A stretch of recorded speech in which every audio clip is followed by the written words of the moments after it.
Dracula by Bram Stoker. Chapter 16. Dr. Seward's Diary. Continued. It was just 12:15 o'clock when we got into the churchyard over the low wall. The night was dark, with occasional gleams of moonlight between the dents of the heavy clouds that scudded across the sky. We all kept somehow close together, with Van Helsing slightly in front as he led the way.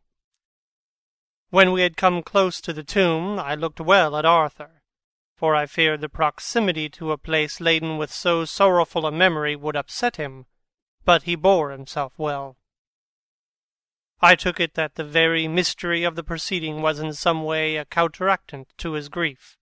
The professor unlocked the door, and seeing a natural hesitation amongst us for various reasons, solved the difficulty by entering first himself. The rest of us followed, and he closed the door. He then lit a dark lantern and pointed to a coffin. Arthur stepped forward, hesitantly. Van Helsing said to me, "You were with me here yesterday. Was the body of Miss Lucy in that coffin?" It was. The professor turned to the rest, saying, "You hear? And yet there is no one who does not believe with me." He took his screwdriver and again took off the lid of the coffin. Arthur looked on, very pale and silent. When the lid was removed, he stepped forward. He evidently did not know there was a leaden coffin, or at any rate had not thought of it. When he saw the rent in the lead, the blood rushed to his face for an instant, but as quickly fell away again, so that he remained of a ghastly whiteness. He was still silent. Van Helsing forced back the leaden flange, and we all looked in and recoiled. The coffin was empty. For several minutes no one spoke a word. The silence was broken by Quincy Morris. "Professor, I answered for you. Your word is all I want. I wouldn't ask such a thing ordinarily. I wouldn't so dishonor you as to imply a doubt. But this is a mystery that goes beyond all honor or dishonor. Is this your doing?" "I swear to you, by all that I hold sacred, that I have not removed or touched her. What happened was this. 2 nights ago my friend Seward and I came here, with good purpose, believe me. I opened that coffin, which was then sealed up, and we found it, as now, empty. We then waited, and saw something white come through the trees. The next day we came here in daytime, and she lay there. Did she not, friend John?" "Yes." "That night we were just in time. One more so small child was missing, and we find it, thank God, unharmed amongst the graves. Yesterday I came here before sundown, for at sundown the undead can move. I waited here all night till the sun rose, but I saw nothing. It was most probable that it was because I had lain over the clamps of those doors garlic which the undead cannot bear, and other things which they shun. Last night there was no exodus, so tonight before sundown I took away my garlic and other things, and so it is we find this coffin empty. But bear with me. So far there is much that is strange.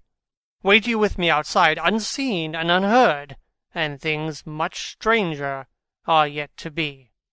So." Here he shut the dark slide of his lantern. "Now to the outside." He opened the door, and we filed out, he coming last and locking the door behind him. Oh, but it seemed fresh and pure in the night air after the terror of that vault. How sweet it was to see the clouds race by, and the passing gleams of the moonlight between the scudding crowds crossing and passing, like the gladness and sorrow of a man's life. How sweet it was to breathe the fresh air that had no taint of death and decay. How humanizing to see the red lighting of the sky beyond the hill, and to hear far away the muffled roar that marks the life of a great city. Each in his own way was solemn and overcome. Arthur was silent, and was, I could see, striving to grasp the purpose and inner meaning of the mystery. I was myself tolerably patient, and half inclined again to throw aside doubt and to accept Van Helsing's conclusions. Quincey Morris was phlegmatic in the way of a man who accepts all things, and accepts them in the spirit of cool bravery, with hazard of all he has at stake. Not being able to smoke, he cut himself a good-sized plug of tobacco and began to chew. As to Van Helsing, he was employed in a definite way. First, he took from his bag a mass of what looked like thin, wafer-like biscuit, which was carefully rolled up in a white napkin. Next he took out a double handful of some whitish stuff, like dough or putty. He crumbled the wafer up fine and worked it into the mass between his hands. This he then took, and rolling it into thin strips, began to lay them into the crevices between the door and its setting in the tomb. I was somewhat puzzled by this, and being close, asked him what it was that he was doing. Arthur and Quincey drew near also, as they too were curious. He answered, "I am closing the tomb so that the undead may not enter." "And is that stuff you have there going to do it?" "It is." "What is that which you are using?" This time the question came by Arthur. Van Helsing reverently lifted his hat as he answered, "The host. I brought it from Amsterdam. I have an indulgence." It was an answer that appalled the most sceptical of us, and we felt individually that in the presence of such earnest purpose as the Professor's, a purpose which could thus use the, to him, most sacred of things, it was impossible to distrust. In respectful silence we took the places assigned to us close round the tomb, but hidden from sight of anyone approaching. I pitied the others, especially Arthur. I had myself been apprenticed by my former visits to this watching horror, and yet I, who had up to an hour ago repudiated the proofs, felt my heart sink within me. Never did tombs look so ghastly white. Never did cypress or yew or juniper seem the embodiment of funeral gloom. Never did tree or grass wave or rustle so ominously. Never did bow creak so mysteriously, and never did the far-away howling of dogs send such a woeful presage through the night. There was a long spell of silence, big, aching, void, and then from the Professor a keen tss. He pointed, and far down the avenue of yews we saw a white figure advance, a dim white figure, which held something dark at its breast. The figure stopped, and at the moment a startling prominence, a dark-haired woman dressed in the cerements of the grave. We could not see the face, for it was bent down over what we saw to be a fair-haired child. There was a pause, and a sharp little cry, such as a child gives in sleep, or a dog as it lies before the fire in dreams. We were starting forward, but the Professor's warning hand, seen by us as he stood behind the yew tree, kept us back. And then, as we looked, the white figure moved forwards again. It was now near enough for us to see clearly, and the moonlight still held. My own heart grew cold as ice, and I could hear the gasp of Arthur, as we recognized the features of Lucy Westenra. Lucy Westenra! But yet how changed! The sweetness was turned to adamantine, heartless cruelty, and the purity to voluptuous wantonness. Van Helsing stepped out, and obedient to his gesture we all advanced too. The four of us ranged in a line before the door of the tomb. Van Helsing raised his lantern and drew the slide. By the concentrated light that fell on Lucy's face we could see that lips were crimson with fresh blood, and that the stream had trickled over her chin and stained the purity of her lawn death-robe. We shuddered with horror. I could see by the tremulous light that even Van Helsing's iron nerve had failed. Arthur was next to me, and if I had not seized his arm and held him up, he would have fallen. When Lucy, I called the thing that was before us Lucy, because it bore her shape. Saw us, she drew back with an angry snarl, such as a cat gives when taken unawares. Then her eyes ranged over us. Lucy's eyes in form and colour, but Lucy's eyes unclean and full of hellfire, instead of the pure, gentle orbs we knew. At that moment, the remnant of my love passed into hate and loathing. Had she then to be killed, I could have done it with savage delight. As she looked, her eyes blazed with unholy light, and the face became wreathed with a voluptuous smile. Oh, God, how it made me shudder to see it! With a careless motion she flung to the ground, callous as a devil, the child that up to now she had clutched strenuously to her breast, growling over it as a dog growls over a bone. The child gave a sharp cry and lay there moaning. There was a cold-bloodedness in the act which wrung a groan from Arthur. When she advanced to him, with outstretched arms and a wanton smile, he fell back and hid his face in his hands. She still advanced, however, with a languorous, voluptuous grace, said, "Come to me, Arthur. Leave these others and come to me. My arms are hungry for you. Come, and we can rest together. Come, my husband, come." There was something diabolically sweet in her tones, something of the tinkling of glass when struck, which rang through the brains even of us who heard the words addressed to another. As for Arthur, he seemed under a spell. Moving his hands from his face, he opened wide his arms. She was leaping for them when Van Helsing sprang forward and held between them his little golden crucifix. She recoiled from it and, with a suddenly distorted face full of rage, dashed past him as if to enter the tomb. When within a foot or two of the door, however, she stopped, as if arrested by some irresistible force. Then she turned, and her face was shown in the clear burst of moonlight and by the lamp, which had now no quiver from Van Helsing's nerves. Never did I see such baffled malice on a face, and never, I trust, shall such ever be seen again by my mortal eyes. The beautiful colour became livid. The eyes seemed to throw out sparks of hellfire. The brows were wrinkled, as though the folds of flesh were the coils of Medusa's snakes, and the lovely, blood-stained mouth grew to an open square, as in the passion masks of the Greeks and Japanese. If ever a face meant death, if looks could kill, we saw it at that moment. And so for full half a minute, which seemed an eternity, she remained between the lifted crucifix and the sacred closing of her means of entry. Van Helsing broke the silence by asking Arthur, "Answer me, oh my friend, am I to proceed in my work?"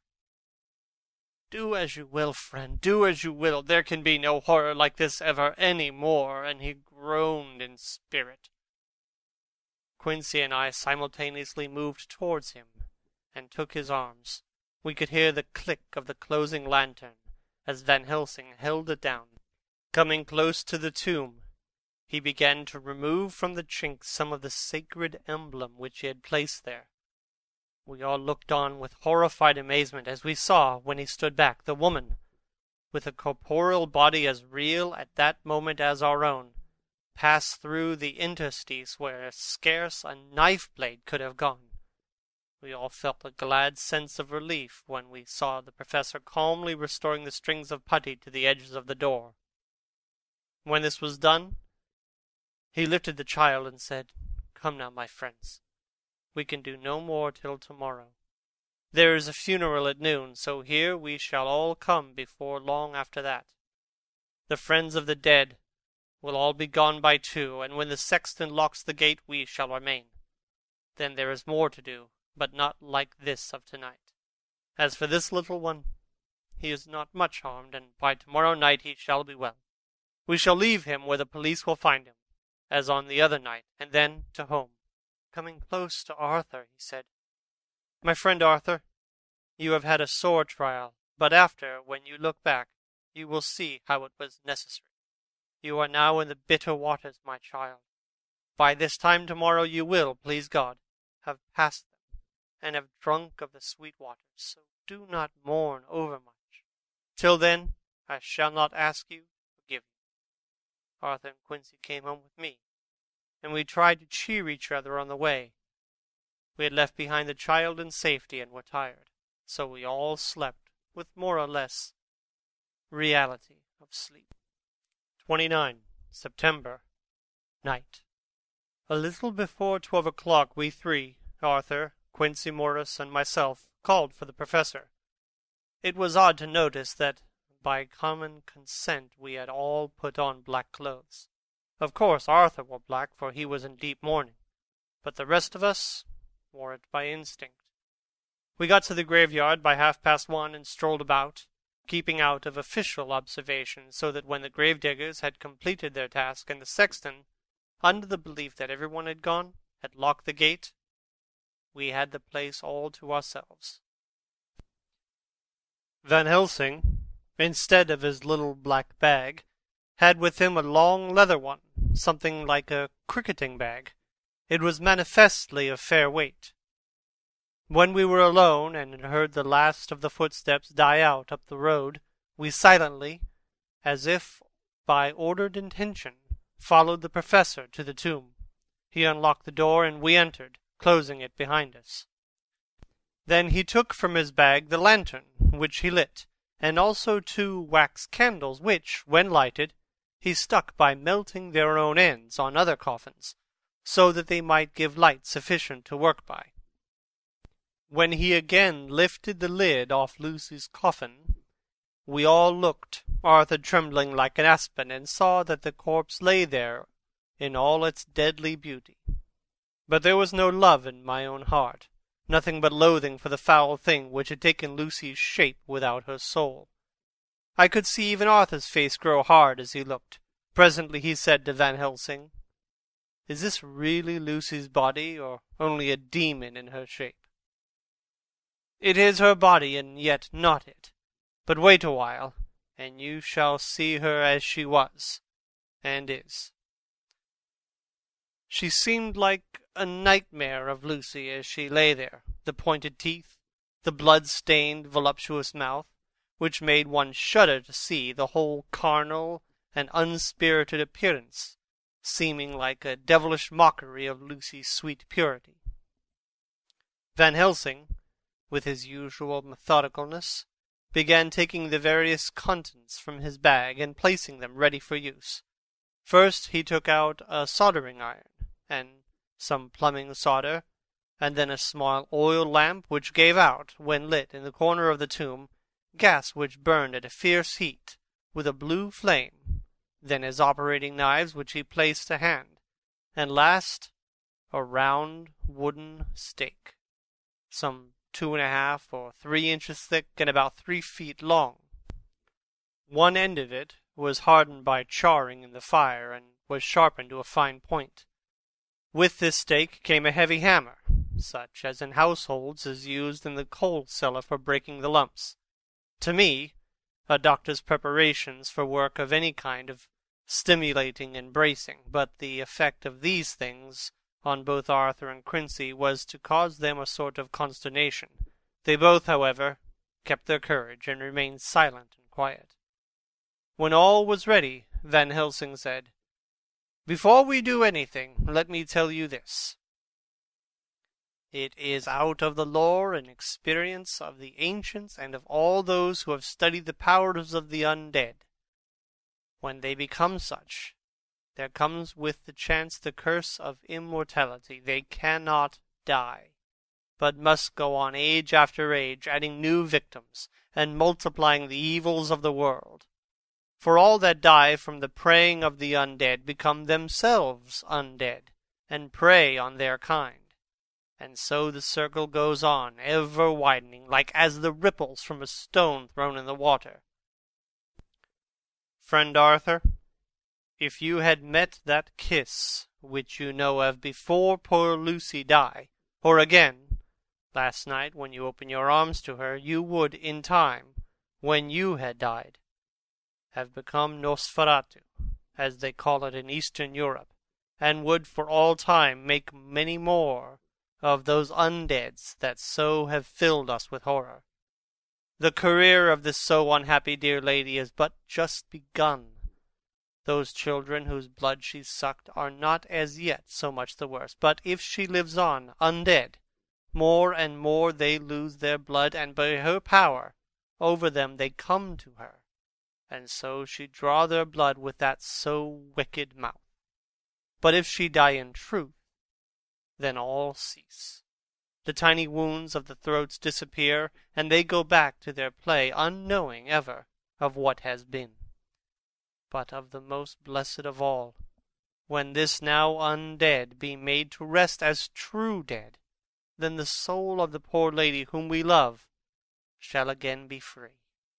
Instead of working wickedness by night, and growing more debased in the assimilating of it by day, she shall take her place with the other angels, so that, my friend, it will be a blessed hand for her that shall strike the blow that sets her free. To this I am willing. But is there none amongst us who has a better right? Will it be no joy to think of hereafter in the silence of the night when sleep is not? It was my hand that sent her to the stars.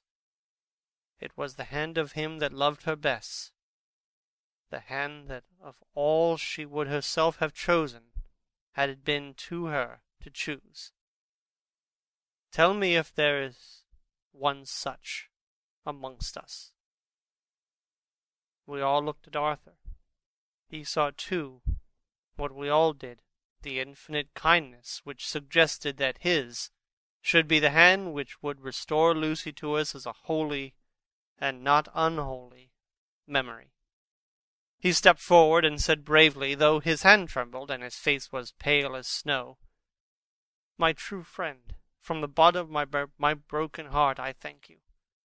Tell me what I am to do, and I shall not falter." Van Helsing laid a hand on his shoulder and said, "Brave lad, a moment's courage, and it is done. This stake must be driven through her. It will be a fearful ordeal. Be not deceived in that. But it will only be a short time, and you will then rejoice more than your pain was great.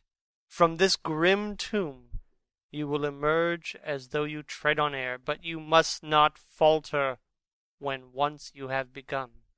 Only think that we, your true friends, are round you, and that we pray for you all the time."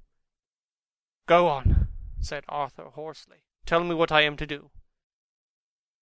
"Take this stake in your left hand, ready to place to the point over the heart, and then the hammer in your right. Then when we begin our prayer for the dead, I shall read him. I have here the book, and the others shall follow. Strike in God's name, that so all may be well with the dead that we love, and that the undead pass away." Arthur took the stake and the hammer, and when once his mind was set on action, his hands never trembled nor even quivered. Van Helsing opened his missal and began to read, and Quincey and I followed as well we could. Arthur placed the point over the heart, and as I looked, I could see its dint in the white flesh. Then he struck with all his might.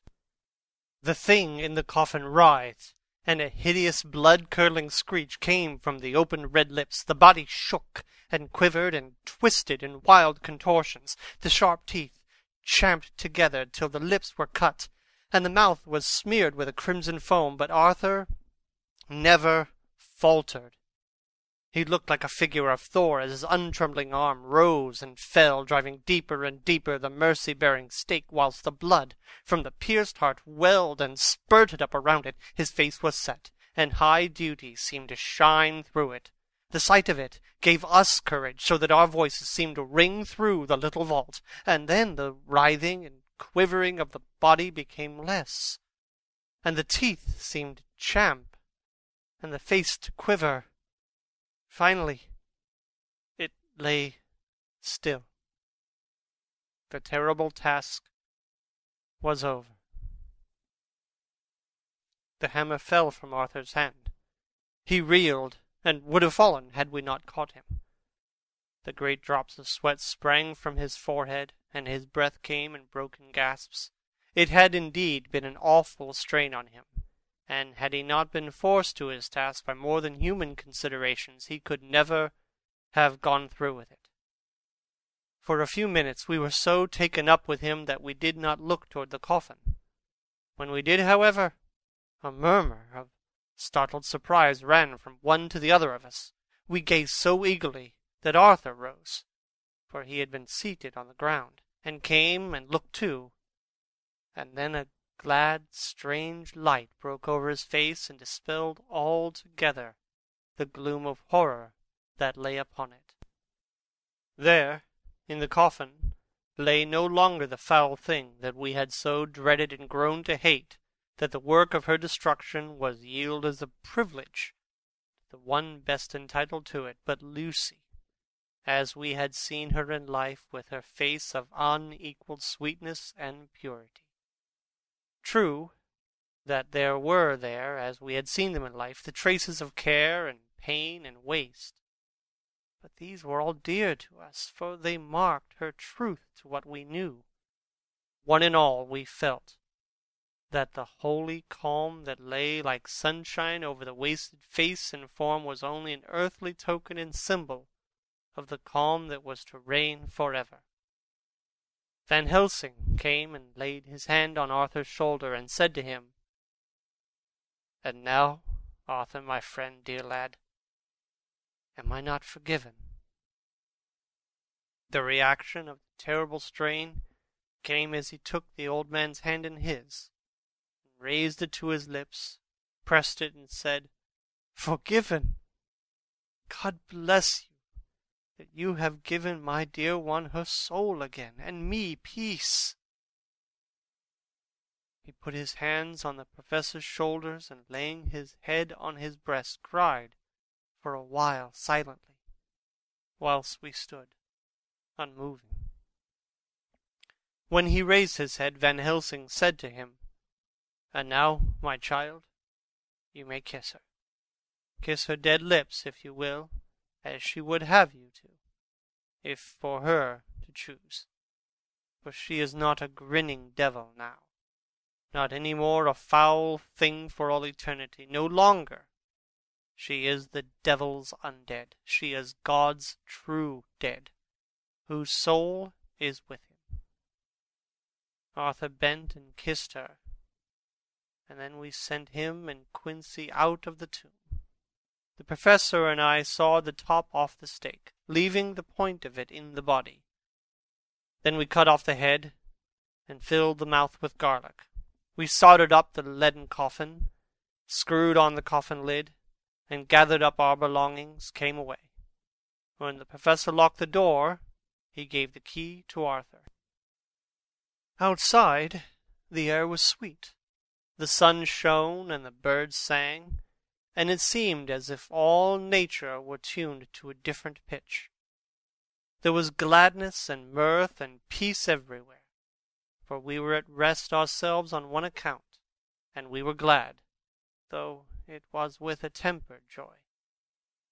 Before we moved away, Van Helsing said, "Now, my friends, one step of our work is done, one the most harrowing to ourselves. But there remains a greater task, to find out the author of all this our sorrow, and to stamp him out. I have clues which we can follow, but it is a long task and a difficult one, and there is danger in it and pain. Shall you not all help me?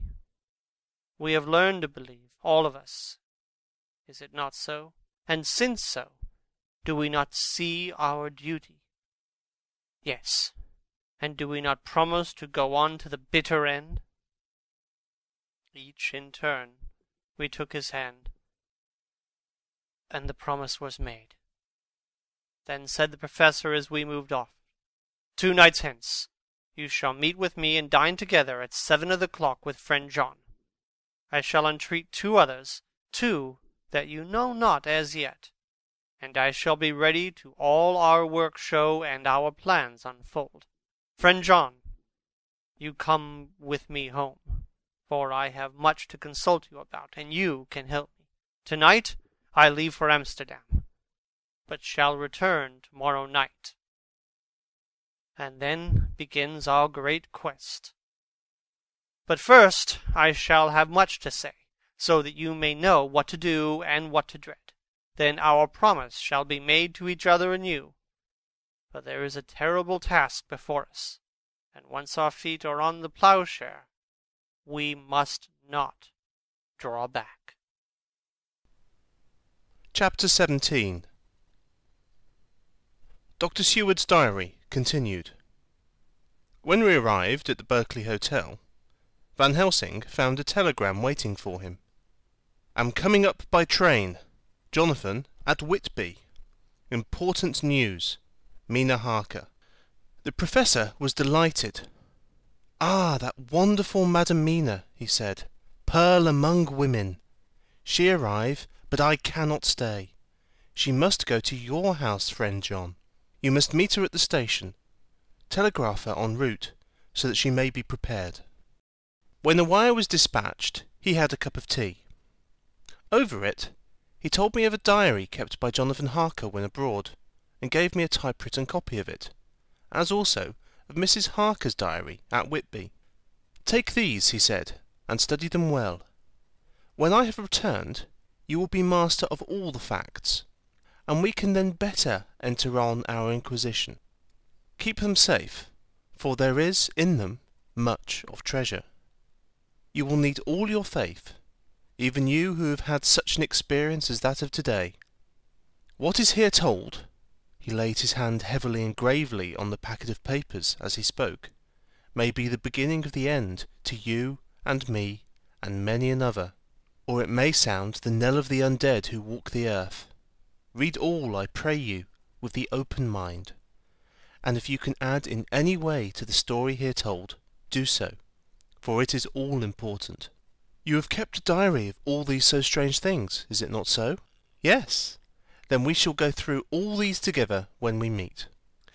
He then made ready for his departure, and shortly drove off to Liverpool Street. I took my way to Paddington, where I arrived about 15 minutes before the train came in. The crowd melted away after the bustling fashion common to arrival platforms, and I was beginning to feel uneasy lest I might miss my guest, when a sweet-faced, dainty-looking girl stepped up to me, and after a quick glance said, "Dr. Seward, is it not?" "And you are Mrs. Harker," I answered at once, whereupon she held out her hand. "I knew you from the description of poor dear Lucy, but—" She stopped suddenly, and a quick blush overspread her face.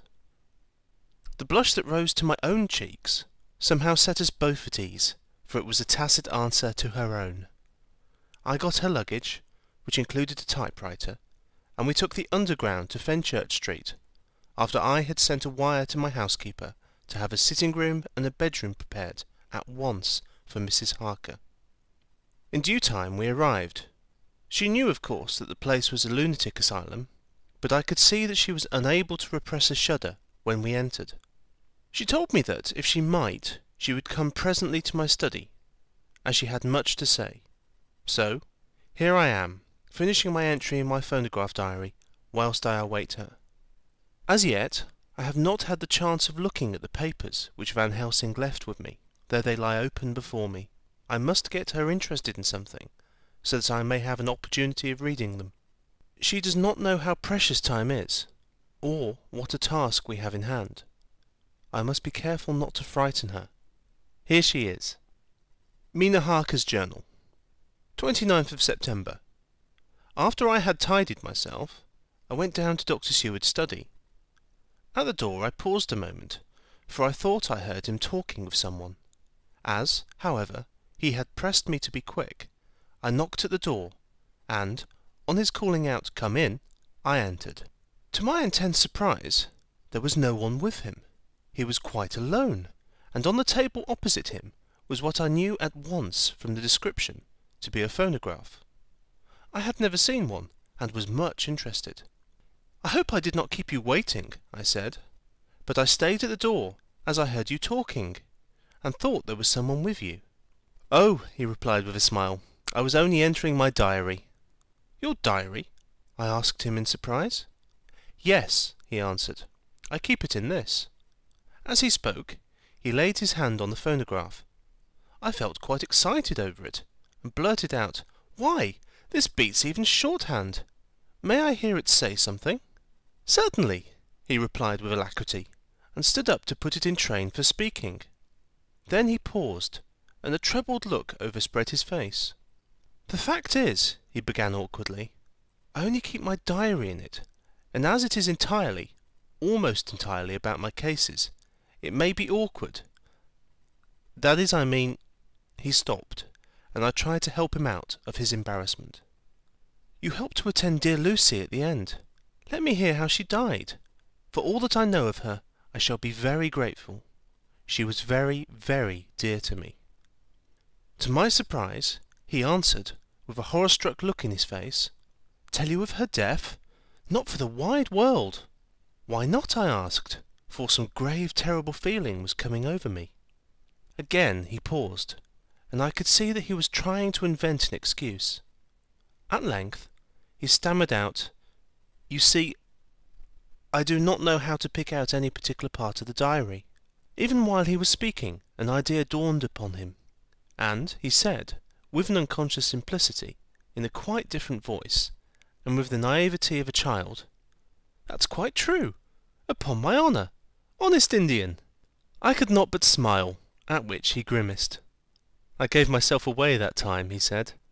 "But do you know that although I have kept the diary for months past, it never once struck me how I was going to find any particular part of it, in case I wanted to look it up. By this time my mind was made up that the diary of a doctor who attended Lucy might have something to add to the sum of our knowledge of that terrible being, and I said boldly, "Then, Dr. Seward, you had better let me copy it out for you on my typewriter." He grew to a positively deathly pallor, as he said, "No, no, no, for all the world I wouldn't let you know that terrible story." Then it was terrible. My intuition was right. For a moment I thought, and as my eyes ranged the room, unconsciously looking for something or some opportunity to aid me, they lit on the great batch of typewriting on the table. His eyes caught the look in mine, and without his thinking followed their direction. As he saw the parcel, he realized my meaning. "You do not know me," I said. "When you have read these papers, my own diary and my husband's also, which I have typed, you will know me better. I have not faltered in giving every thought of my own heart in this cause. But, of course, you do not know me yet, and I must not expect you to trust me so far. He is certainly a man of noble nature. Poor dear Lucy was right about him." He stood up and opened a large drawer, in which were arranged, in order, a number of hollow cylinders of metal, covered with dark wax, and said, "You are quite right. I did not trust you, because I did not know you. But I know you now, and let me say that I should have known you long ago. I know that Lucy told you of me. She told me of you, too. May I make the only atonement in my power? Take the cylinders, and hear them. The first half-dozen of them are personal to me, and they will not horrify you. Then you will know me better. Dinner will by then be ready. In the meantime, I shall read over some of these documents, and shall be better able to understand certain things." He carried the phonograph himself up to my sitting-room, and adjusted it for me. Now I shall learn something pleasant, I am sure, for it will tell me the other side of a true love episode of which I know one side already. Dr. Seward's Diary, 29th of September. I was so absorbed in that wonderful diary of Jonathan Harker, and that other of his wife, that I let the time run on without thinking. Mrs. Harker was not down when the maid came to announce dinner, so I said, "She is possibly tired. Let dinner wait an hour," and I went on with my work. I had just finished Mrs. Harker's diary when she came in. She looked sweetly pretty, but very sad, and her eyes were flushed with crying. This somehow moved me much. Of late I have had cause for tears, God knows, but the relief of them was denied me, and now the sight of those sweet eyes brightened by recent tears, went straight to my heart. So I said as gently as I could, "I greatly fear I have distressed you." "Oh no, not distressed me," she replied, "but I have been more touched than I can say by your grief. That is a wonderful machine, but it is cruelly true. It told me, in its very tones, the anguish of your heart. It was like a soul crying out to Almighty God. No one must hear them spoken ever again. See, I have tried to be useful.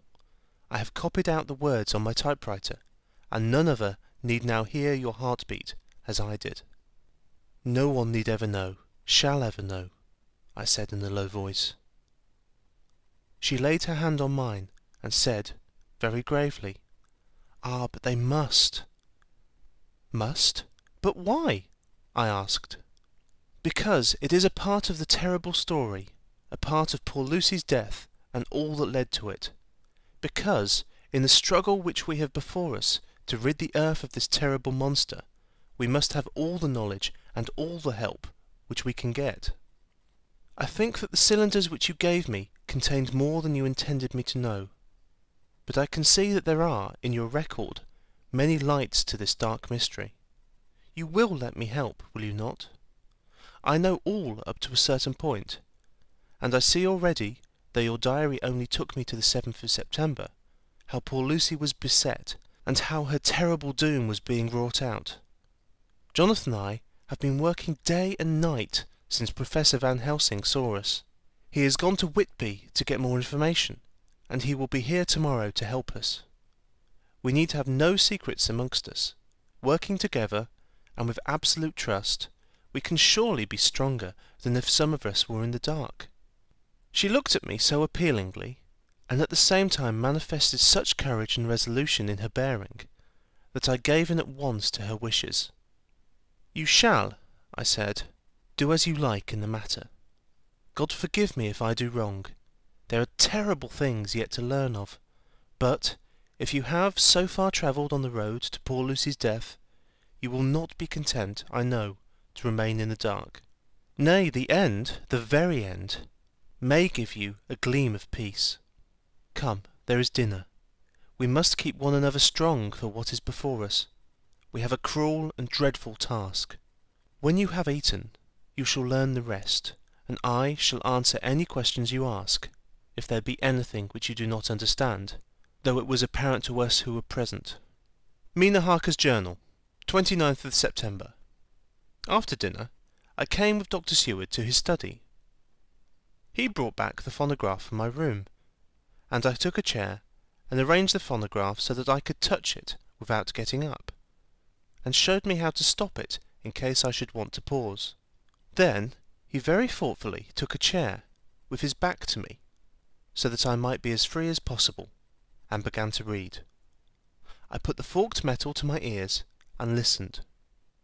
When the terrible story of Lucy's death, and all that followed, was done, I lay back in my chair, powerless. Fortunately, I am not of a fainting disposition. When Dr. Seward saw me, he jumped up with a horrified exclamation, and, hurriedly taking a case bottle from the cupboard, gave me some brandy, which, in a few minutes, somewhat restored me. My brain was all in a whirl, and only that there came through all the multitude of horrors the holy ray of light that my dear Lucy was at last at peace, I do not think that I could have borne it without making a scene. It is all so wild and mysterious and strange, that if I had not known Jonathan's experience in Transylvania, I could not have believed. As it was, I didn't know what to believe, and so got out of my difficulty by attending to something else. I took the cover off my typewriter, and said to Dr. Seward, "Let me write this all out now. We must be ready for Dr. Van Helsing when he comes. I have sent a telegram to Jonathan to come on here when he arrives in London from Whitby. In this matter, dates are everything, and I think that if we get all of our material ready, and have every item put in chronological order, we shall have done much. You tell me that Lord Godalming and Mr. Morris are coming too. Let us be able to tell them when they come." He accordingly set the phonograph at a slow pace, and I began to typewrite from the beginning of the 17th cylinder. I used manifold, and so took 3 copies of the diary, just as I had done with the rest. It was late when I got through, but Dr. Seward went about his work of going his round of the patients. When he had finished, he came back and sat near me, reading, so that I did not feel too lonely whilst I worked. How good and thoughtful he is! The world seems full of good men, even if there are monsters in it. Before I left him, I remembered what Jonathan put in his diary of the Professor's perturbation at reading something in an evening paper at the station at Exeter. So, seeing that Dr. Seward keeps his newspapers, I borrowed the files of the Westminster Gazette and the Pall Mall Gazette, and took them to my room. I remember how much the Daily Graph and the Whitby Gazette, of which I had made cuttings, had helped us to understand the terrible events at Whitby when Count Dracula landed. So I shall look through the evening papers since then, and perhaps I shall get some new light. I am not sleepy, and the work will help to keep me quiet. Dr. Seward's Diary, 30th of September. Mr. Harker arrived at 9 o'clock. He got his wife's wire just before starting. He is uncommonly clever, if one can judge from his face, and full of energy. If this journal be true, and judging by one's own wonderful experiences it must be, he is also a man of great nerve. That going down to the vault a second time was a remarkable piece of daring. After reading his account of it, I was prepared to meet a good specimen of manhood, but hardly the quiet, business-like gentleman who came here today. Later. After lunch, Harker and his wife went back to their own room, and as I passed a while ago, I heard the click of the typewriter. They are hard at it. Mrs. Harker says that they are knitting together in chronological order every scrap of evidence they have. Harker has got the letters between the consignee of the boxes at Whitby and the carriers in London who took charge of them. He is now reading his wife's transcript of my diary. I wonder what they will make out of it. Here it is. Strange that it never struck me that the very next house might be the Count's hiding place. Goodness knows that we had enough clues from the conduct of the patient Renfield. The bundle of letters relating to the purchase of the house were with the transcript. Oh, if we had only had them earlier, we might have saved poor Lucy. Stop, that way madness lies. Harker has gone back, and is again collecting material. He says that by dinner time they will be able to show a whole connected narrative.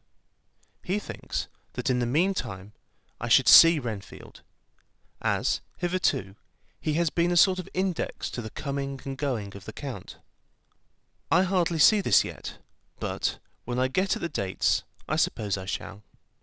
What a good thing that Mrs. Harker put my cylinders into type. We never could have found the dates otherwise. I found Renfield sitting placidly in his room, with his hands folded, smiling benignly. At the moment he seemed as sane as any one I ever saw. I sat down and talked with him on a lot of subjects, all of which he treated naturally. He then, of his own accord, spoke of going home, a subject he has never mentioned to my knowledge during his sojourn here. In fact, he spoke quite confidently of getting his discharge at once. I believe that had I not had the chat with Harker and read the letters and the dates of his outbursts, I should have been prepared to sign for him after a brief time of observation. As it is, I am darkly suspicious. All those outbreaks were in some way linked with the proximity of the Count. What then does this absolute content mean? Can it be that his instinct is satisfied as to the vampire's ultimate triumph? Stay. He is himself Zoophagous, and in his wild ravings outside the chapel door of the deserted house, he always spoke of Master. This all seems confirmation of our idea. However, after a while I came away. My friend is just a little too sane at present to make it safe to probe him too deep with questions. He might begin to think, and then... So I came away. I mistrust these quiet moods of his, so I have given the attendant a hint to look closely after him, and to have a straight waistcoat ready in case of need. Jonathan Harker's journal, 29th September, in train to London. When I received Mr. Billington's courteous message that he would give me any information in his power, I thought it best to go down to Whitby and make, on the spot, such inquiries as I wanted. It was now my object to trace that horrid cargo of the Count's to its place in London. Later, we may be able to deal with it. Billington Junior, a nice lad, met me at the station and brought me to his father's house, where they had decided that I must spend the night. They are hospitable, with true Yorkshire hospitality, give a guest everything, and leave him to do as he likes. They all knew that I was busy, and that my stay was short, and Mr. Billington had ready, in his office, all the papers concerning the consignment of boxes. It gave me almost a turn to see again one of the letters which I had seen at the Count's table, before I knew of his diabolical plans. Everything had been carefully thought out, and done systematically and with precision. He seems to have been prepared for every obstacle which might be placed by accident in the way of his intentions being carried out. To use an Americanism, he had taken no chances, and the absolute accuracy with which his instructions were fulfilled was simply the logical result of his care. I saw the invoice and took note of it. 50 cases of common earth to be used for experimental purposes. Also, the copy of the letter to Carter Paterson, and their reply. Of both these I got copies. This was all the information Mr. Billington could give me, so I went down to the port and saw the coastguards, the customs officers, and the harbour master, who, kindly, put me in communication with the men who had actually received the boxes. Their tally was exact with the list, and they had nothing to add to the simple description, 50 cases of common earth, except that the boxes were main and mortal heavy, and that shifting them was dry work. One of them added that it was hard lines, that there wasn't any gentleman such like as like yourself, squire, to show some sort of appreciation of their efforts in a liquid form. Another put in a rider that the first then generated was such that even the time which had elapsed had not completely allayed it. Needless to add, I took care before leaving to lift, forever and adequately, this source of reproach. 30th of September. The station master was good enough to give me a line to his old companion, the station master at King's Cross, so that when I arrived there in the morning, I was able to ask him about the arrival of the boxes. He, too, put me at once in communication with the proper officials, and I saw that their tally was correct with the original invoice. The opportunities of acquiring an abnormal first had been, here, limited. A noble use of them had, however, been made, and again I was compelled to deal with the result in ex post facto manner. From thence I went to Carter Paterson's central office, where I met with the utmost courtesy. They looked up the transaction in their day-book and letter-book, and at once telephoned to their King's Cross office for more details. By good fortune, the men who did the teaming were waiting for work, and the official at once sent them over, sending also by one of them the way-bill, and all the papers connected with the delivery of the boxes at Carfax. Here again I found the tally agreeing exactly. The carrier's men were able to supplement the paucity of the written words with a few more details. These were, I shortly found, connected almost solely with the dusty nature of the job, and the consequent thirst engendered in the operators. On my affording an opportunity, through the medium of the currency of the realm, of the allaying at a later period this beneficial evil, one of the men remarked, "That 'ere house, governor, is the rummiest I ever was in. Blimey, but it ain't been touched since 100 years. There was just that thick in the place that you might have slept on it without hurting of your bones. And the place was that neglected that you might have smelt old Jerusalem in it. But the old chapel, that took the sight, that did. Me and my mate, we thought we wouldn't never get out quick enough. Lor, I wouldn't take less nor a quid a moment to stay there arter dark."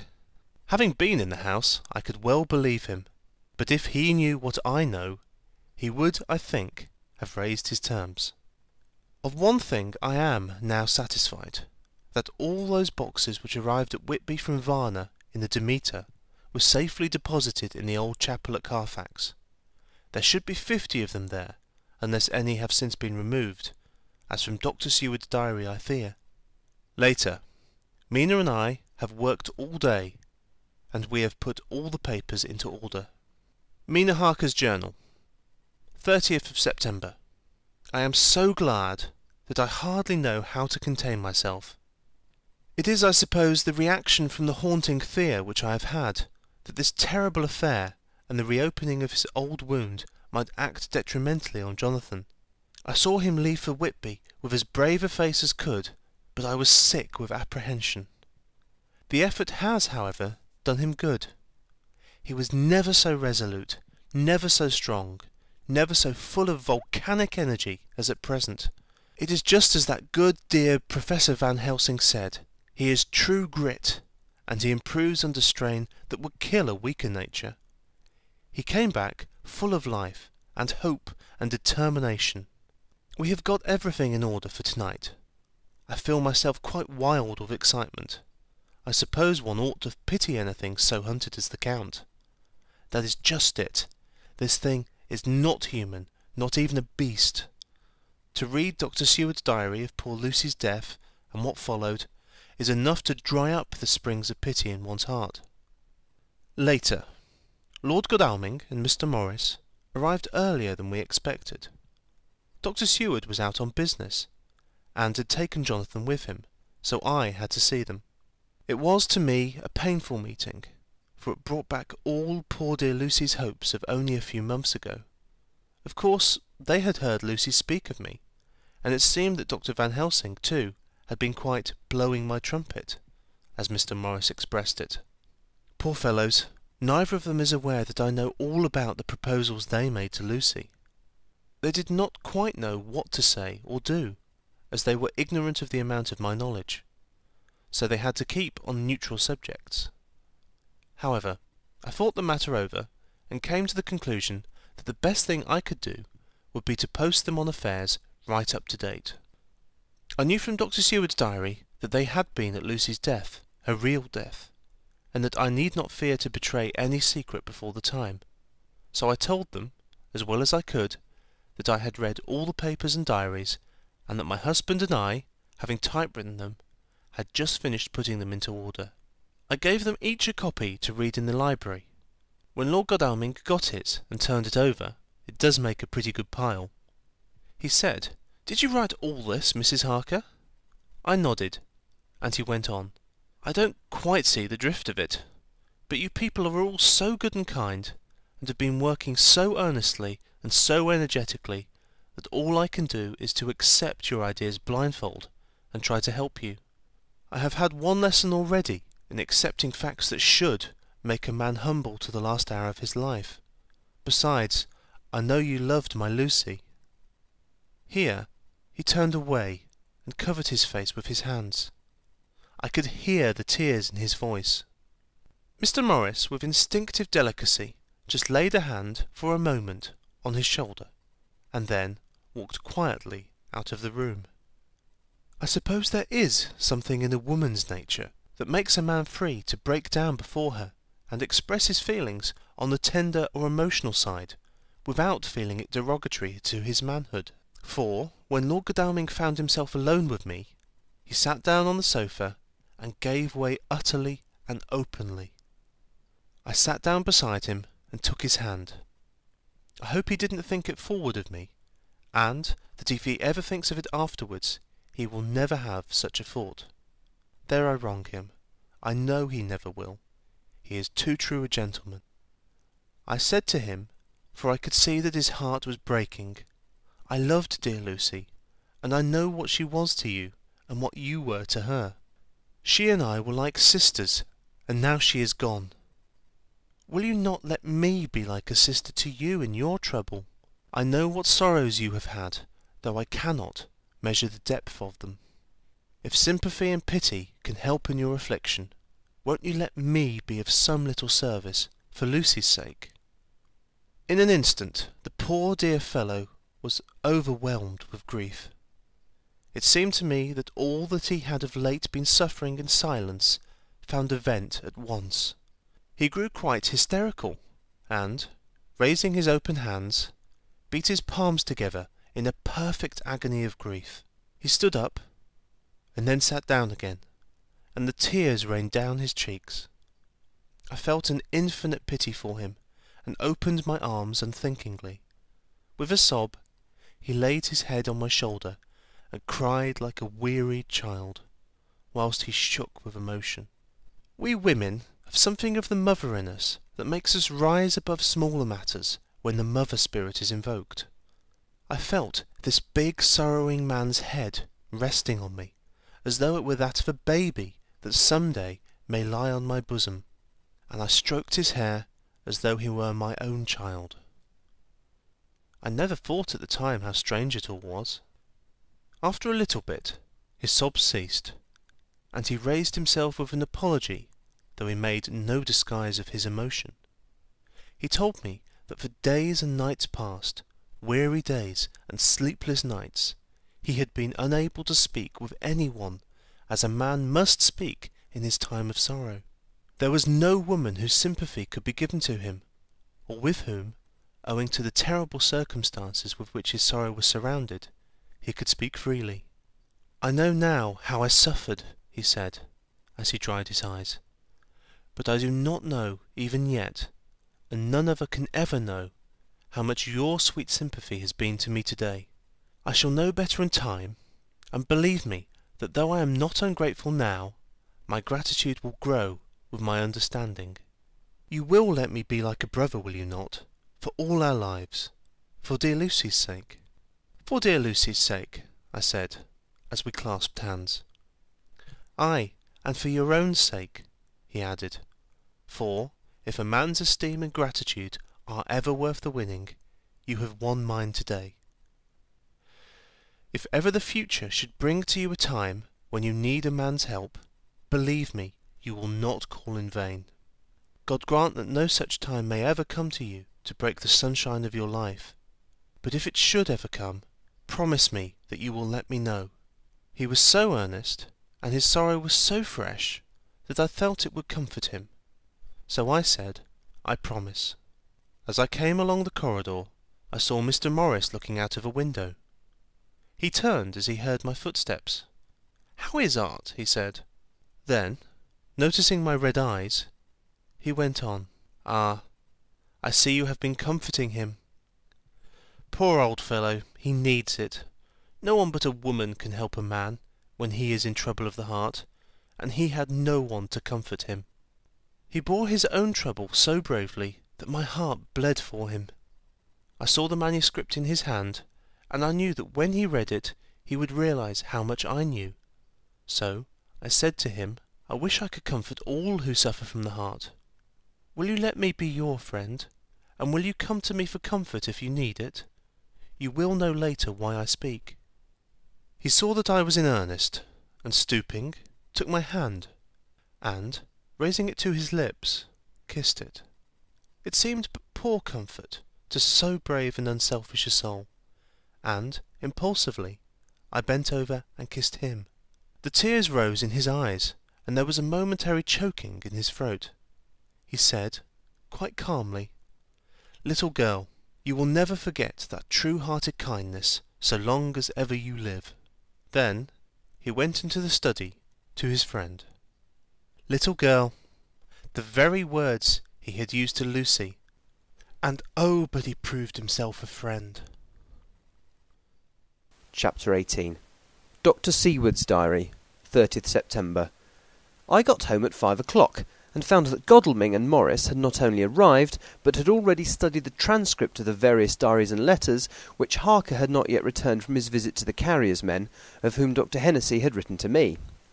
Mrs. Harker gave us a cup of tea, and I can honestly say that, for the first time since I've lived in it, this old house seemed like home. When we had finished tea, Mrs. Harker said, "Dr. Seward, may I ask a favour? I want to see your patient, Mr. Renfield. Do let me see him. What you have said of him in your diary interests me so much." She looked so appealing and so pretty that I could not refuse her, and there was no possible reason why I should, so I took her with me. When I went into the room, I told the man that a lady would like to see him, to which he simply answered, "Why?" "She is going through the house, and wants to see everyone in it," I said. "Oh, very well," he said. "Let her come in by all means, but just wait a minute till I tidy up the place." His method of tidying was peculiar. He simply swallowed all of the flies and spiders in the boxes before I could stop him. It was quite evident that he feared, or was jealous of, some interference.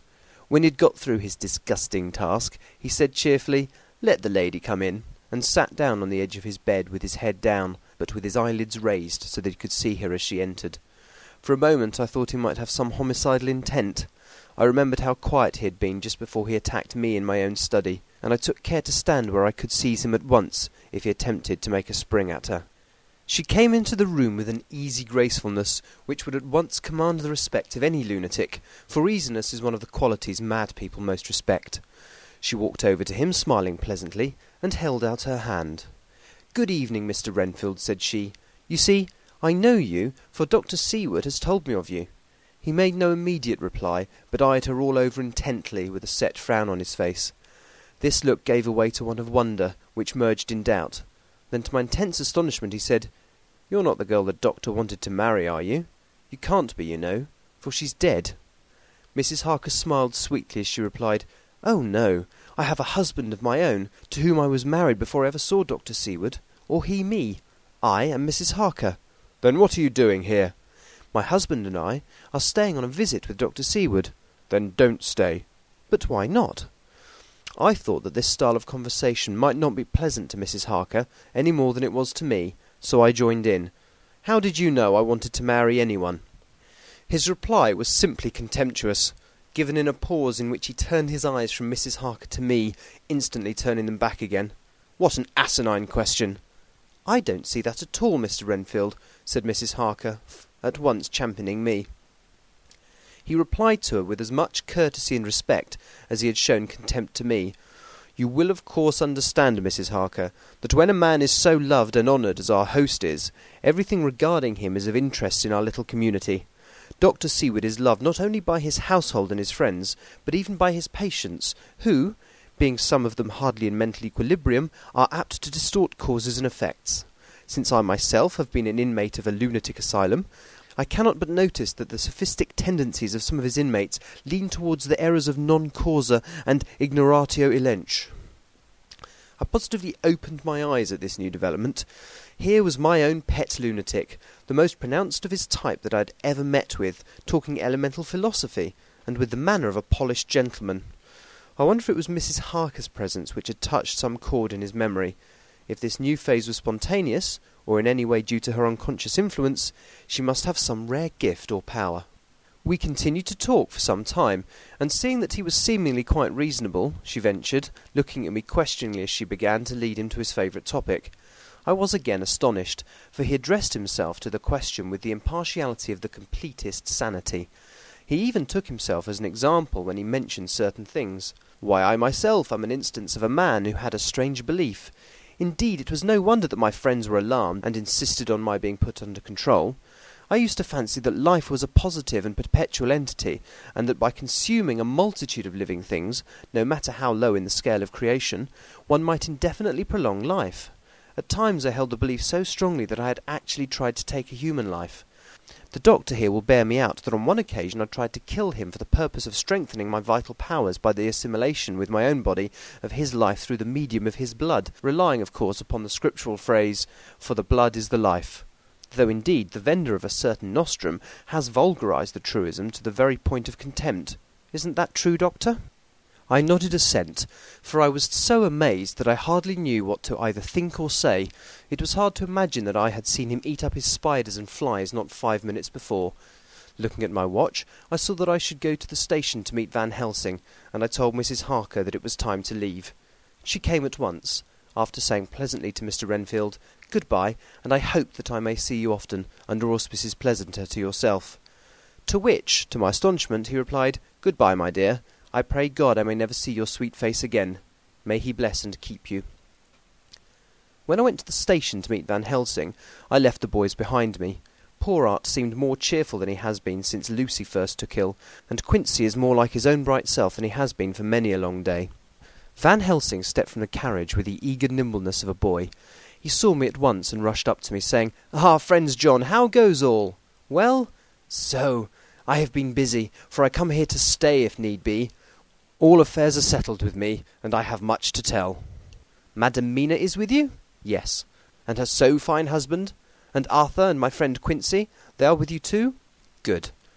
As I drove to the house, I told him of what had passed, and of how my own diary had come to be of some use through Mrs. Harker's suggestion, at which the Professor interrupted me. "Ah, that wonderful Madam Mina! She has a man's brain, a brain that a man should have were he much gifted, and a woman's heart. The good God fashioned her for a purpose, believe me, when he made that so good combination. Friend John, up to now fortune has made that woman of help to us. After tonight she must not have to do with this so terrible affair. It is not good that she run a risk so great. We men are determined, nay, are we not pledged, to destroy this monster? But it is no part for a woman. Even if she be not harmed, her heart may fail her in so much and so many horrors, and hereafter she may suffer, both in walking from her nerves, and in sleep from her dreams. And besides, she is a young woman, and not so long married. There may be other things to think of some time, if not now. You tell me she has wrote all, then she must consult with us, but tomorrow we say good-bye to this work, and we go alone." I agreed heartily with him, and then I told him what we had found in his absence, that the house which Dracula had bought was the very next one to my own. He was amazed, and a great concern seemed to come on him. "Oh, that we had known it before," he said, "for then we might have reached him in time to save poor Lucy. However, the milk that is spilt cries not out afterwards, as you say. We shall not think of that, but go on our way to the end." Then he fell into silence that lasted till we entered my own gateway. Before we went to prepare for dinner, he said to Mrs. Harker, "I am told, Madam Mina, by my friend John, that you and your husband have put up in exact order all things that have been, up to this moment." "Not up to this moment, Professor," she said impulsively, "but up to this morning." "But why not up till now? We have seen hitherto how good light all of the little things have made. We have told our secrets, and yet no one who has told is the worse for it." Mrs. Harker began to blush, and taking a paper from a pocket, she said, "Dr. Van Helsing, will you read this, and tell me if it must go in? It is my record of today. I too have seen the need of putting down at present everything, however trivial, but there is little in this, except what is personal. Must it go in?" The Professor read it over gravely, and handed it back, saying, "It need not go in if you do not wish it, but I pray that it may. It can but make your husband love you the more, and all us, your friends, more honour you, as well as more esteem and love." She took it back with another blush and a bright smile. "And so now, up to this very hour, all the records we have are complete and in order. The Professor took away one copy to study after dinner and before our meeting, which is fixed for 9 o'clock. The rest of us have already read everything, so when we meet in the study we shall all be informed as to facts, and can arrange our plan of battle with this terrible and mysterious enemy." Mina Harker's Journal, 30th September. When we met in Dr. Seward's study 2 hours after dinner, which had been at 6 o'clock, we unconsciously formed a sort of board or committee. Professor Van Helsing took the head of the table, to which Dr. Seward motioned him as he came into the room. He made me sit next to him on his right, and asked me to act as secretary. Jonathan sat next to me. Opposite us were Lord Godalming, Dr. Seward, and Mr. Morris, Lord Godalming being next the Professor, and Dr. Seward in the centre. The Professor said, "I may, I suppose, take it that we are all acquainted with the facts that are in these papers." We all expressed assent, and he went on. "Then it were, I think, good that I tell you something of the kind of enemy with which we have to deal. I shall then make known to you something of the history of this man, which has been ascertained for me, so we can then discuss how we shall act, and can take our measure according. There are such beings as vampires. Some of us have evidence that they exist. Even had we not the proof of our own unhappy experience, the teachings and the records of the past give proof enough for sane peoples. I admit that at the first I was sceptic. Were it not that through long years I have trained myself to keep an open mind, I could not have believed until such time as that fact thunder on my ear. See, see, I prove, I prove. Alas, Had I known at first what now I know, nay, had I even guessed at him, one so precious life had been spared to many of us who did love her. But that is gone, and we must so work that other poor souls perish not, whilst we can save.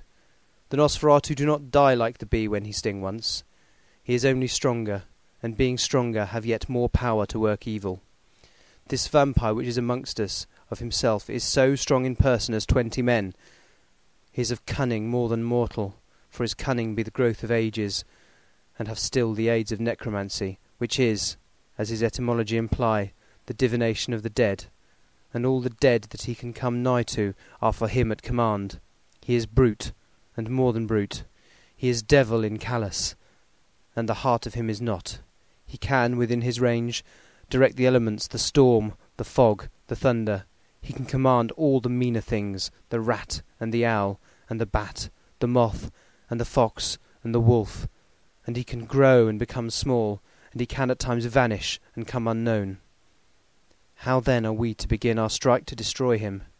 How shall we find his where, and having found it, how can we destroy? My friends, this is much. It is a terrible task that we undertake, and there may be consequence to make the brave shudder. For if we fail in this our fight, he must surely win, and then where end we? Life is nothing's, I heed him not. But to fail here is not mere life or death. It is that we become as him, that we henceforward become foul things of the night like him, without heart or conscience, preying on the bodies and the souls of those we love best. To us forever are the gates of heaven shut, for who shall open them to us again? We go on for all time abhorred by all, a blot on the face of God's sunshine, an arrow in the side of him who died for man. But we are face to face with duty, and in such case we must shrink? For me, I say no, but then I am old, and life, with his sunshine, his fair places, his songs of birds, his music and his love, lie far behind. You others are young, some have seen sorrow, but there are fair days yet in store. What say you? Whilst he was speaking, Jonathan had taken my hand. I feared, oh so much, that the appalling nature of our danger was overcoming him when I saw his hand stretch out. But it was life to me to feel its touch, so strong, so self-reliant, so resolute. A brave man's hand can speak for itself. It does not even need a woman's love to hear its music. When the professor had done speaking, my husband looked into my eyes, and I in his. There was no need for speaking between us. I answer for Mina and myself, he said. Count me in, Professor, said Mr. Quincey Morris, laconically as usual. I am with you, said Lord Godalming, for Lucy's sake, if for no other reason. Dr. Seward simply nodded. The Professor stood up, and, after laying his golden crucifix on the table, held out his hand on either side. I took his right hand, and Lord Godalming his left. Jonathan held my right with his left, and stretched across to Mr. Morris. So as we all took hands our solemn compact was made. I felt my heart icy cold, but it did not even occur to me to draw back. We resumed our places, and Dr. Van Helsing went on with a sort of cheerfulness which showed that the serious work had begun. It was to be taken as gravely, and in as business-like a way, as any other transaction of life. Well, you know what we have to contend against, but we too are not without strength. We have on our side power of combination, a power denied to the vampire kind. We have sources of science, we are free to act and think, and the hours of the day and the night are ours equally. In fact, so far as our powers extend, they are unfettered, and we are free to use them. We have self-devotion in a cause, and an end to achieve, which is not a selfish one. These things are much. Now, let us see how far the general powers arrayed against us are restrict, and how the individual cannot. In fine, let us consider the limitations of the vampire in general, and this one in particular. All we have to go upon are traditions and superstitions. These do not at the first appear much, when the matter is one of life and death, nay, of more than life and death. Yet must we be satisfied, in the first place because we have to be, no other means is at our control. And secondly, because, after all these things, tradition and superstition are everything. Does not the belief in vampires rest for others, though not, alas, for us on them? A year ago, which of us would have received such a possibility, in the midst of our scientific, sceptical, matter-of-fact 19th century? We even scouted a belief that we saw justified under our very eyes. Take it, then, that the vampire, and the belief in his limitations and his cure, rest for the moment on some base. For, let me tell you, he is known everywhere that men have been. In old Greece, in old Rome, he flourished in Germany all over, in France, in India, even in the Chermonese and in China, so far from us in all ways. There even is he, and the peoples for him at this day. He have followed the wake of the berserker Icelander, the devil-begotten Hun, the Slav, the Saxon, the Magyar. So far, then, we have all we may act upon, and let me tell you that very much of the beliefs are justified by what we have seen in our own so unhappy experience. The vampire live on, and cannot die by mere passing of the time. He can flourish when that he can fatten on the blood of the living. Even more, we have seen amongst us that he can grow younger, that his vital faculties grow strenuous, and seem as though they refresh themselves when his special pabulum is plenty. But he cannot flourish without this diet. He eat not as others. Even friend Jonathan, who lived with him for weeks, did never see him eat. Never. He throws no shadow, he make in the mirror no reflect, as again Jonathan observe. He has the strength of many of his hand, witness again Jonathan when he shut the door against the wolves, and when he help him from the diligence too. He can transform himself to wolf, as we gather from the ship arrival in Whitby, when he tear open the dog. He can be as a bat, as Madam Mina saw him on the window at Whitby, and as friend John saw him fly from this so near house, and as my friend Quincy saw him in the window of Miss Lucy. He can come in mist which he create. That noble ship's captain proved him of this, but, from what we know, the distance he can make this mist is limited, and it can only be round himself. He come on moonlight rays as elemental dust, as again Jonathan saw those sisters in the castle of Dracula. He becomes so small. We ourselves saw Miss Lucy, ere she was at peace, slip through a hair-breadth space at the tomb door. He can, when once he find his way, come out from anything or into anything, no matter how close it be bound, or even fused up with fire, solder you call it.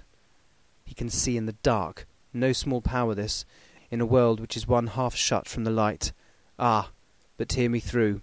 He can do all these things, yet he is not free. Nay, he is even more prisoner than the slave of the galley, than the madman in his cell. He cannot go where he lists. He who is not of nature has yet to obey some nature's laws. Why? We know not. He may not enter anywhere at the first, unless there be some one of the household who bid him to come, though afterwards he can come as he please. His power ceases, as does that of all evil things, at the coming of the day. Only at certain times can he have limited freedom.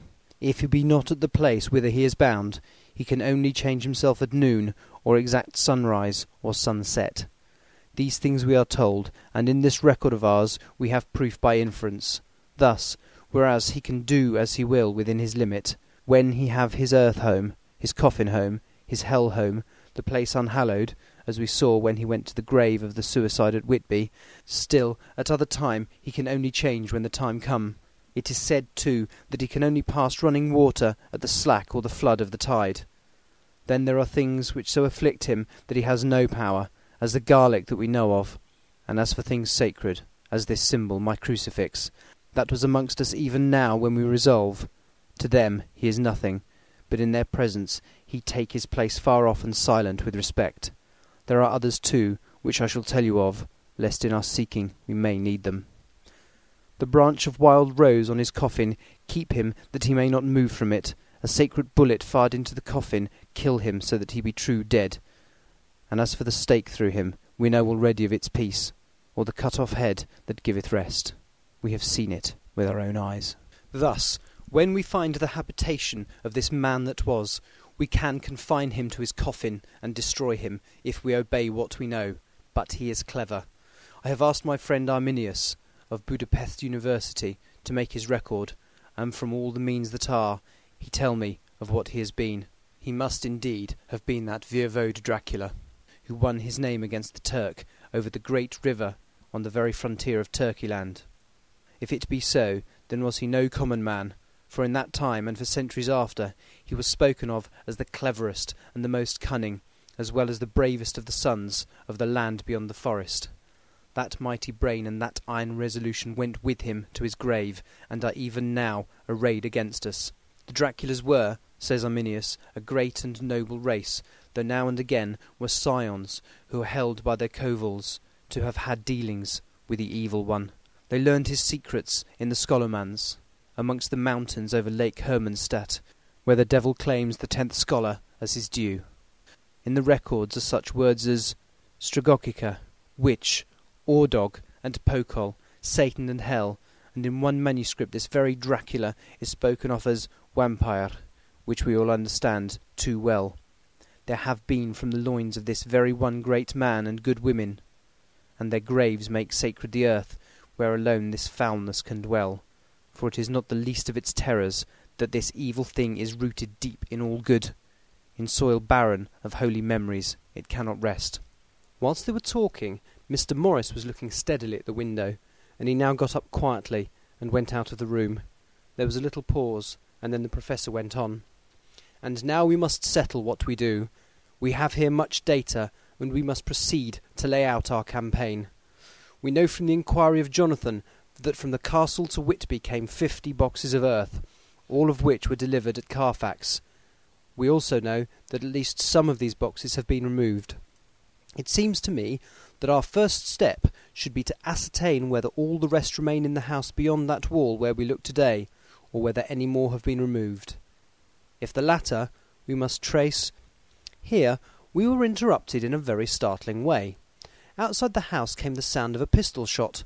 The glass of the window was shattered with a bullet, which, ricocheting from the top of the embrasure, struck the far wall of the room. I am afraid I am at heart a coward, for I shrieked out. The men all jumped to their feet.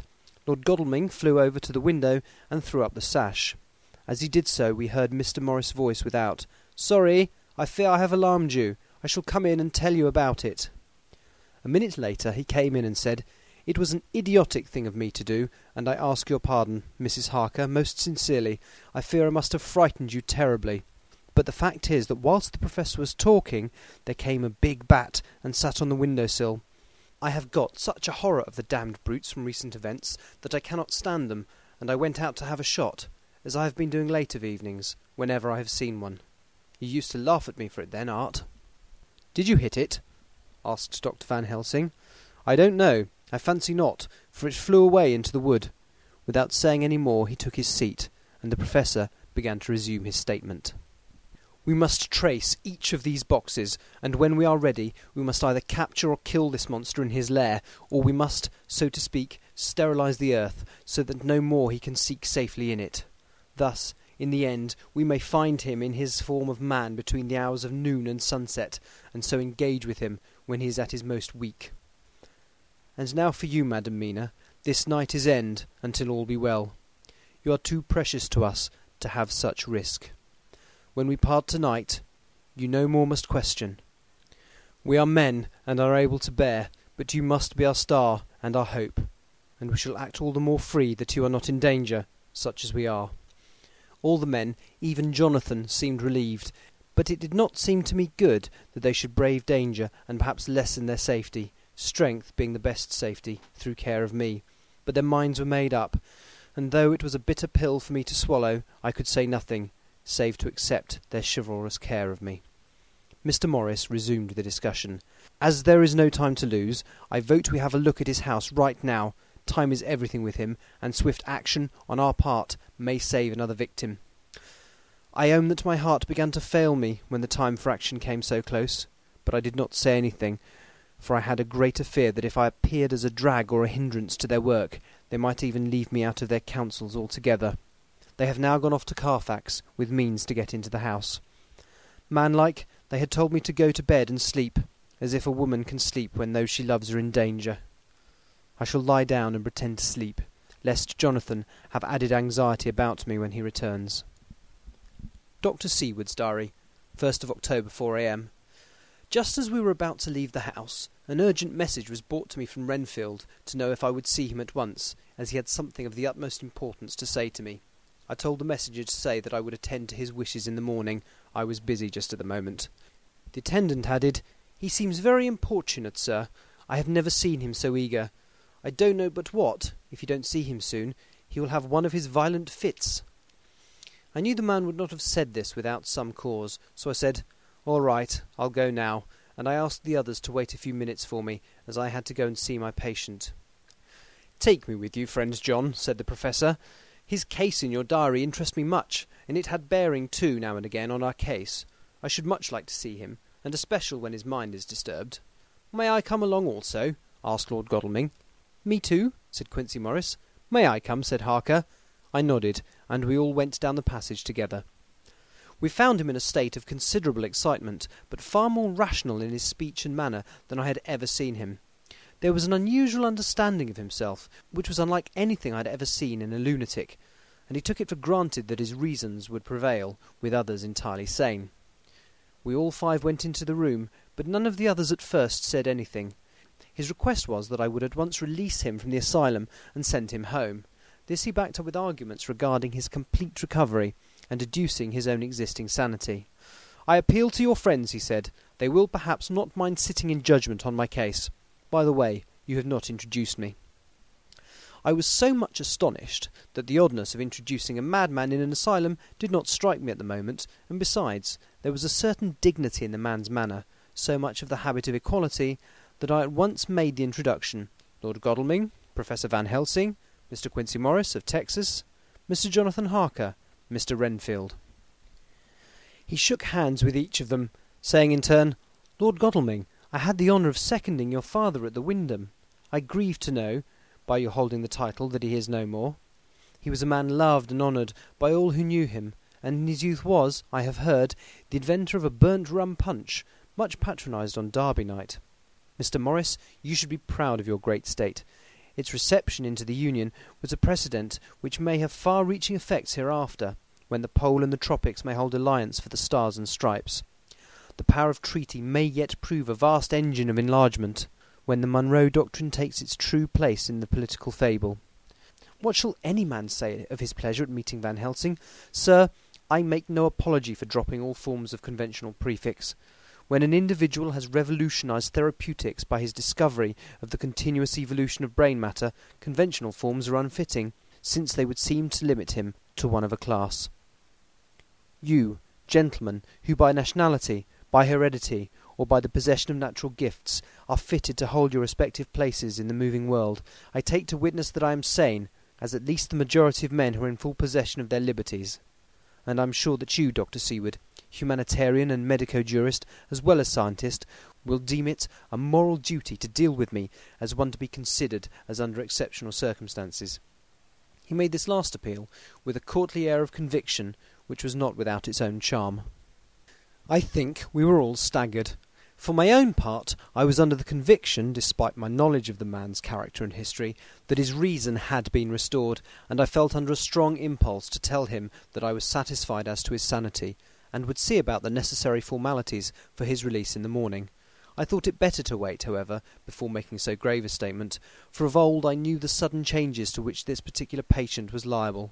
So I contented myself with making a general statement that he appeared to be improving very rapidly, that I would have a longer chat with him in the morning, and would then see what I could do in the direction of meeting his wishes.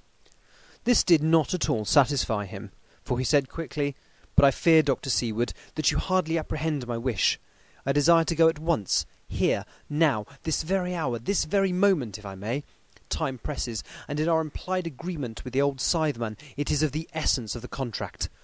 I am sure it is only necessary to put before so admirable a practitioner as Dr. Seward so simple, yet so momentous a wish, to ensure its fulfilment." He looked at me keenly, and seeing the negative in my face, turned to the others, and scrutinized them closely. Not meeting any sufficient response, he went on. "Is it possible I have erred in my supposition?" "You have," I said frankly, but at the same time, as I felt, brutally. There was a considerable pause, and then he said slowly, "Then I suppose I must only shift my ground of request. Let me ask for this concession, boon, privilege, whatever you will. I am content to implore in such a case, not on personal grounds, but for the sake of others. I am not at liberty to give you the whole of my reasons, but you may, I assure you, take it from me that they are good ones, unsound and unselfish, and spring from the highest sense of duty. Could you look, sir, into my heart, you would approve to the full the sentiments which animate me. Nay, more, you would count me amongst the best and truest of your friends. Again he looked at us all keenly. I had a growing conviction that this sudden change of his entire intellectual method was but yet another phase of his madness, and so determined to let him go on a little longer, knowing from experience that he would, like all lunatics, give himself away in the end.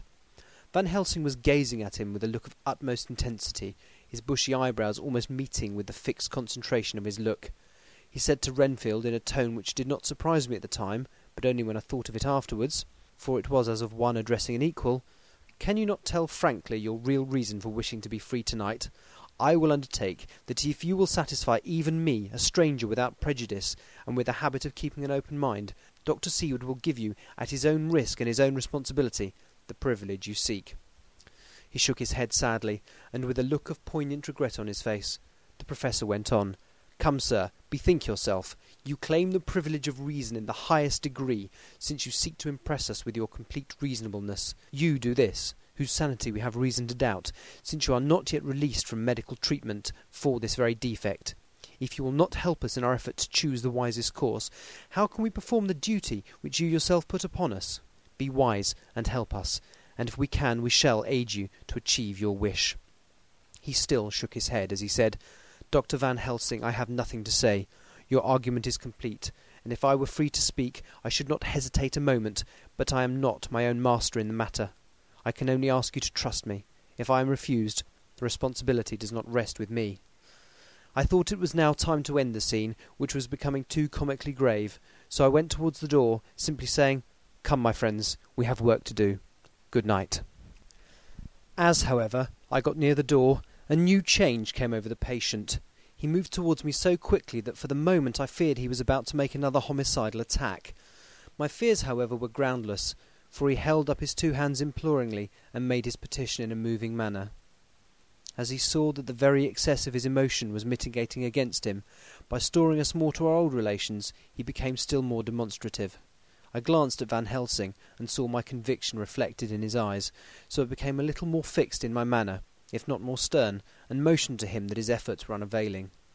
I had previously seen something of the same constantly growing excitement in him when he had to make some request of which at the time he had thought much, such, for instance, as when he wanted a cat, and I was prepared to see the collapse into the same sullen acquiescence on this occasion.